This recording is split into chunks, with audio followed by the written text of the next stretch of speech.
How y'all doing? It's your boy Brandon. I'm coming back to do a Sunday sermon summary. I haven't done one of these in a long time, and there's been so much good word taught at Faith Chapel and preached on, and I got to do this.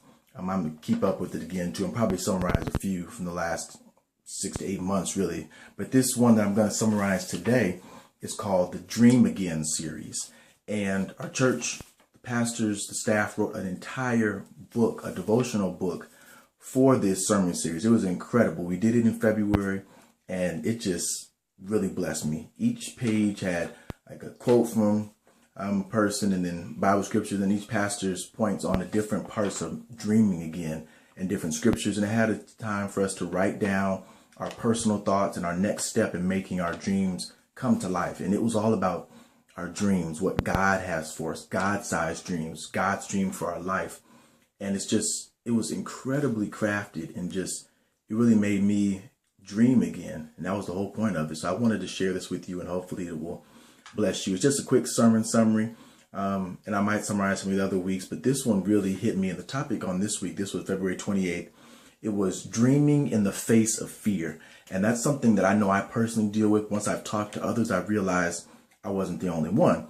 That a lot of us have these big dreams, but we also have big fears. So this sermon really attacked that and how to keep dreaming in the face of fear. Not like the fear is ever going to go away. It might still be there, but how can we continue in that dream that God has over our lives and how we can make it come to life? So the scripture was Hebrews 11:8. By faith, Abraham, when called to go to a place he would later receive as his inheritance, obeyed and went, even though he did not know where he was going. And Pastor Brian Ross was talking about that. Sometimes God doesn't give us the whole journey. He just gives us the next step of what's going to happen. Okay. And when we dream in the face of fear, just like Abraham, we don't really know the whole journey, but God knows the next step. He'll just give us that. He told Abraham, just go. You don't know where, don't know how, but God said go, and he went. And one of the things that we have to do in order to find our dream in our fears is to face our fears. Nothing that we don't confront will ever get conquered. So we can't just act like it's not a fear, act like it's not an issue. We actually have to face those fears. And scriptures to back that up: 2 Corinthians 5:7, 1 Corinthians 6:12. And this is a quote by Mark Twain that Pastor Brian shared. I love this.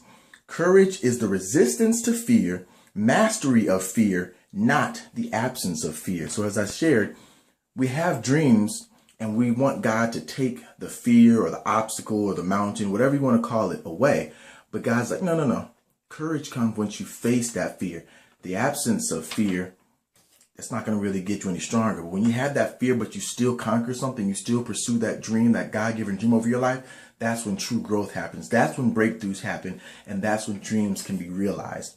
The other key points were: don't fear, God's got it. Giants are big, but our God is bigger. Fears are erased in God's presence. And that's one of the biggest things, is being in God's presence when you dream, when you write down your dream, when you plan your dream, when you move on your dreams. Worship him, speak in tongues, talk to God, commune with him, be in his presence.